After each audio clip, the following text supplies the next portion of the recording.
बीते कुछ दशकों से देश और विदेश की सरकारें महिलाओं के अधिकार और उन्हें शोषण से बचाने के लिए विभिन्न प्रकार के लॉ तो बना ही रही हैं, साथ ही देश की अर्थव्यवस्था में उनकी जन भागीदारी को भी सुनिश्चित कर रही हैं। ऐसे में इतिहासकार मानते हैं कि ये सब पहले नहीं था।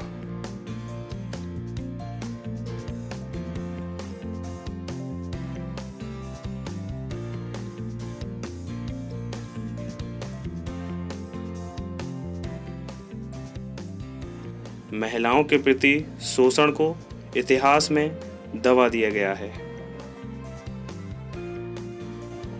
नांगेली एक ऐसा नाम जो किसी ने शायद अब तक सुना हो।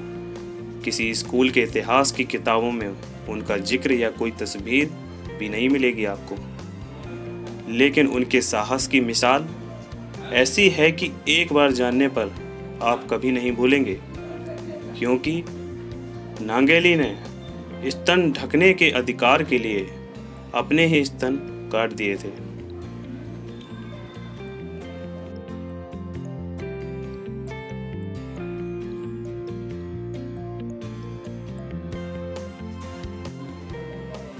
केरल के इतिहास के पन्नों में छिपी ये लगभग 100 से 200 साल पुरानी कहानी उस समय की है जब केरल के एक बड़े भाग में सन 1729 में त्रावणकोर के राजा मार्तंड वर्मा का शासन था।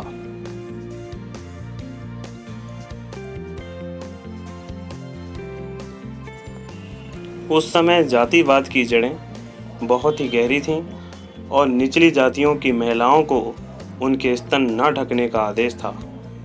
आदेश का उल्लंघन करने पर उन्हें ब्रेस्ट टैक्स यानी कि स्तन टैक्स देना पड़ता था। यह केवल महिलाओं के लिए ही सीमित नहीं था, पुरुषों को भी अपने सर पर पगड़ी बांधने या किसी अन्य वस्त्र को पहनने के लिए भी टैक्स अदा करना पड़ता था। निम्न जातियों में प्रमुख एजवा और नादर थी, जिसमें नांगेली जो कि एजवा कम्युनिटी से थी।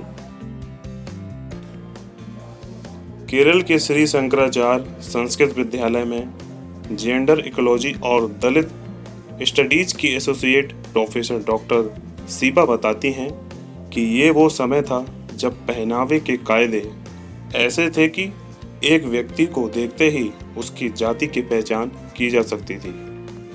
डॉक्टर सीबा यह भी कहती हैं, ब्रेस्ट टैक्स का मकसद जातिवाद के ढांचे को बनाए रखना था, या ये कहें कि यह एक तरह से एक औरत के निचली जाति से होने की कीमत थी। इस कर को बार बार अदा कर पाना इन गरीब समुदायों के लिए मुमकिन नहीं था।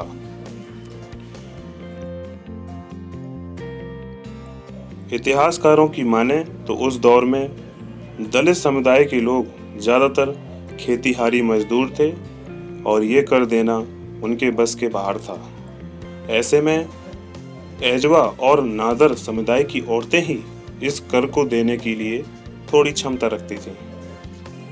डॉक्टर सीबा बताती हैं कि इनके पीछे सोच थी कि अपने से ऊंची जाति के आदमी के सामने औरतों को अपने स्तन नहीं ढकने चाहिए। डॉक्टर सीबा यह भी बताती हैं कि ऊंची जाति की औरतों को भी मंदिर में अपने सीने का कपड़ा हटा देना होता था, पर निचली जाति की औरतों के सामने सभी मर्द ऊंची जाति के ही थे, तो उनके पास स्तन न ढकने के लिए और कोई विकल्प नहीं था। अपने अधिकारों के लिए एजवा जाति की महिला नांगेली ने बिना कर दिए स्तन ढकने का फैसला कर लिया था।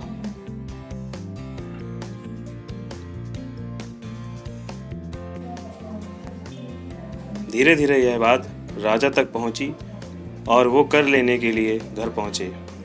नांगेली ने कर देने से मना कर दिया। अधिकारी के बार बार कहने पर उसने अपने दोनों स्तन काटकर केले के पत्ते पर रख कर दिए। बताते हैं कि खून ज़्यादा बह जाने से उसकी मौत तुरंत ही हो गई थी। इस घटना को देखकर राजा ने न सिर्फ एजवा समुदाय को कर मुक्त कर दिया, लेकिन बाकी समुदाय अभी भी उस कर को दे रहे थे। डॉक्टर सीबा यह भी बताती हैं कि नांगेली के दाह संस्कार के दौरान उसके पति ने भी अग्नि में कूदकर जान दे दी थी। इस प्रकार इतिहास में कोई पुरुष पहली बार सती हुआ था। 1929 से जारी प्रथा आखिरकार 1803 में समाप्त हो गई, लेकिन यह प्रथा सिर्फ एजवा कम्युनिटी के लिए थी। अन्य जाति के लोग अभी भी इस कर को दे रहे थे। 1803 के बाद ब्रिटिश गवर्नमेंट के हस्तक्षेप से 1924 में इस प्रथा को पूरी तरह खत्म किया गया।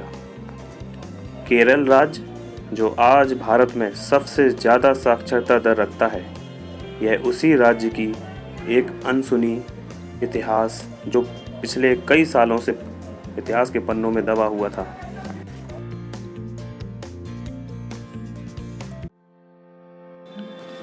आज केरल राज्य में नांगेली की कई जगह पूजा की जाती है और उस जगह का नाम नांगेली की याद में मुल्शीपुरम रखा गया।